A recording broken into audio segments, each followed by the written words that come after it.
Tila may bagong whistleblower at bagong basabog laban kay VP Sara.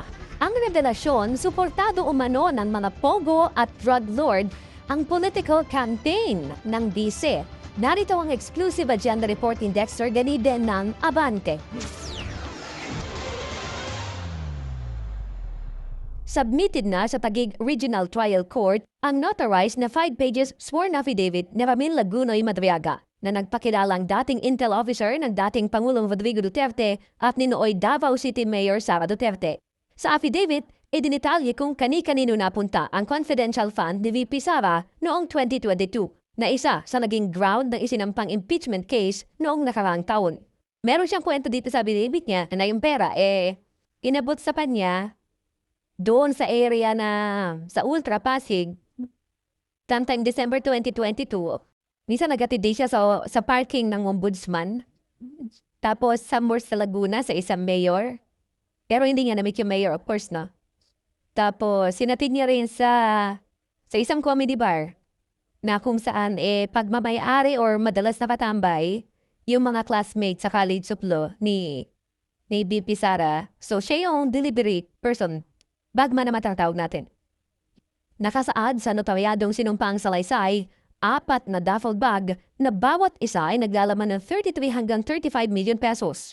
Bukod pa iyan sa anya'y 1 bilyong pisong i-deliver niya noong Pebrero 2020 sa Katarungan Village, Muntinlupa City na mismong ang dating Pangulong Duterte ang tumawag sa kanya para kumpirmahing natanggap na ito ng taong dapat makatanggap ng pera.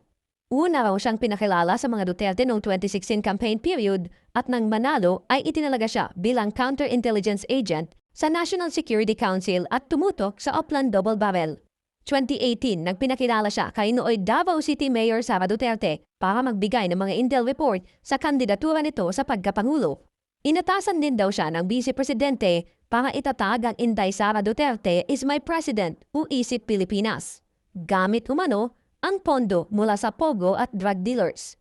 Katunayan na niya, ang mister mismo ng alkalde ang nag-utos sa kanya para ilabas mula sa kustudiya ng Bureau of Customs ang controversial na magnetic lifters noong 2018. Kahit ito ay naideklara ng hot items at kalaunan ay natagpuang wala ng laman sa Cavite. Ang kwento niya sa akin is that alam niya na droga at laman noon dahil isang Chinese ang tumawag sa kanya na isa sa kasamahan ni Michael Yam na sinabi kontakin mo si ganito at tulungang ilabas yan. So definitely, the moment magsalita yung Chinese na yun, alam niya, drugs ang pinararating talaga. Kung hindi drugs, barrel. Kaya alam talaga niya na drugs yun. Ayon sa abogado ni Madriaga, nais niyang mailabas ang kanyang personal na nalalaman dahil sa pangamba sa kanyang buhay, matapos umano ang ilang pagbisita sa kanya ng taong konektado sa Vice President. Nauna na ring naiulat ng kolumnistang si Ramon Tulfo ang pagbisita ni VP Sara kay Madriaga sa 10 oras ng gabi sa Camp Bagong Diwa sa Bikutan, kung saan nakakulong si Madriaga dahil sa kasong kidnapping. Ngayon anya ay alam na ang dahilan ng pagdalaw ng VP. Nakikiusap daw siya na wag nang kumibo si Madriaga tungkol sa pakikipagsabuatan ng mga Duterte sa mga pogo at drug lords. Ayon din kay Tulfo, tinulungan daw ni former Duterte spokesperson Javi Roque ang mga big-time pogo operator na magsampa ng kaso kay Madriaga. Aminado naman si Atty. Palad na may isang pagkakataon na kasama niya si mamamayang Liberal Party List Representative Laila de Lima na bumisita kay Madriaga sa loob ng piitan.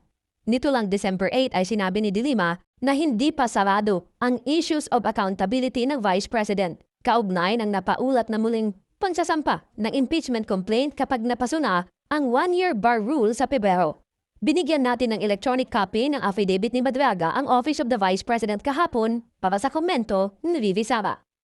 Isang nagpakilalang bagman ikiranta na suportado ng pogo at drug lords si VP Sara. Ang controversial na mga magnetic lifter na ginamit sa pansmuggle ng shabu na nagkakahalaga ng bilyones, itinuro sa mister ng pangalawang Pangulo.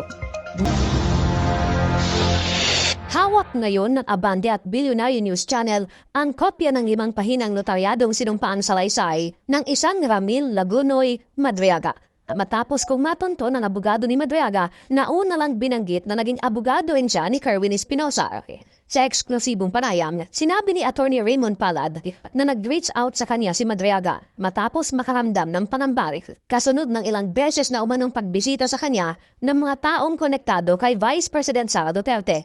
Lately kasi may mga dumadalaw sa kanya doon na sinasabi niya na tao or identified kay DP Sara. And nawo-worry din siya doon sa safety niya ron sa loob, kaya talagang minsan gagawa ng paraan niya na matawagan kami para lang magkaroon ng urgent visit sa kanya para masabi niya yung nalalaman niya. Nakakulong sa BJMP facility si Madriaga matapos siyang madiin sa 3 counts ng kidnapping na kanya daw ngayong pinababasura sa korte. Sa kanyang sworn affidavit, 2016 siya pinakilala sa pamilya Duterte at nang manalong Pangulo si Noy Mayor Digong Duterte, nagbibigay siya ng intel sa Pangulo kaugnay ng Upland Double Barrel.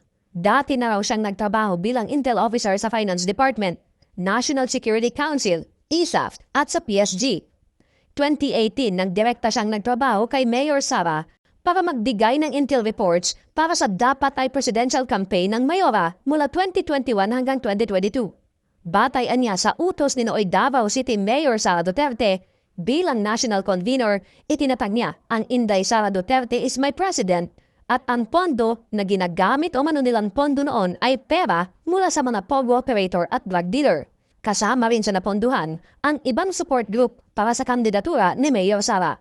Katunayan niya ang kontrobersyal na magnetic lifter noong 2018. Mister ni Nooy Davao City Mayor Sara ang nag-utos sa kanya para mailabas ito sa kustodiya ng Bureau of Customs sa Manila International Container Port na kalaunan ay natagpuan sa Cavite na wala ng laman.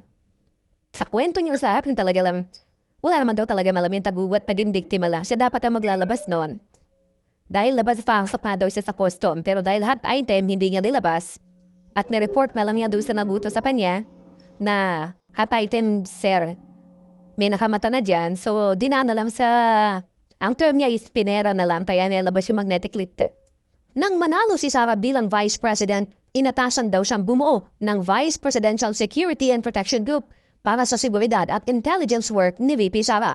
Siya daw mismo ang nagpakilala at nagrekomenda kay Colonel Dennis Nolasco na isa umano sa mga estudyante niya sa Presidential Security Group.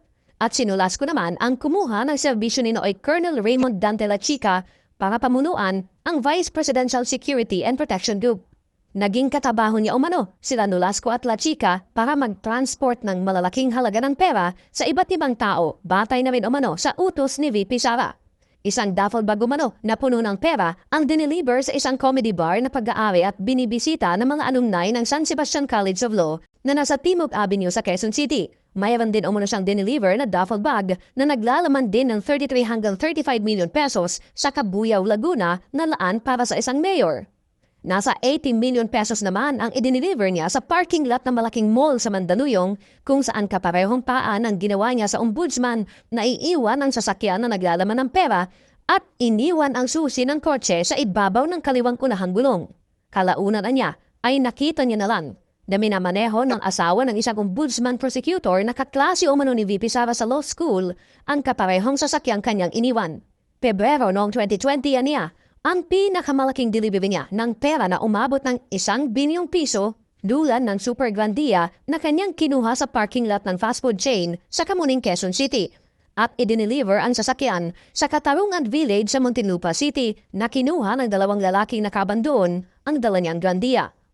At kalaunan niya ay nakatanggap siya ng tawag mula mismo kay Pangulong Rodrigo Duterte na napunta na sa dapat makatanggap ang nasabing pera. Gusto niya isubmit ko sa Office of the Ombudsman para magkaroon ng investigasyon kasi nasa power naman ng Ombudsman na magpadala ng finding body doon na magpadala ng mga investigador para mabalidate nila yung kwento rito. Sabi ni Atty. Palad na buo ang affidavit batay sa mga sulat kamay mismo ni Madriaga na kanyang isinusulat sa 4 na beses na pagbisita ng abogado sa BJMP facility. Nanotaryohan ito nito lang November 29 matapos mapayagang makapasok sa BJMP facility ang dry seal at ang abogado kung saan pinanumpaan ni Madriaga ang kanyang salaysay.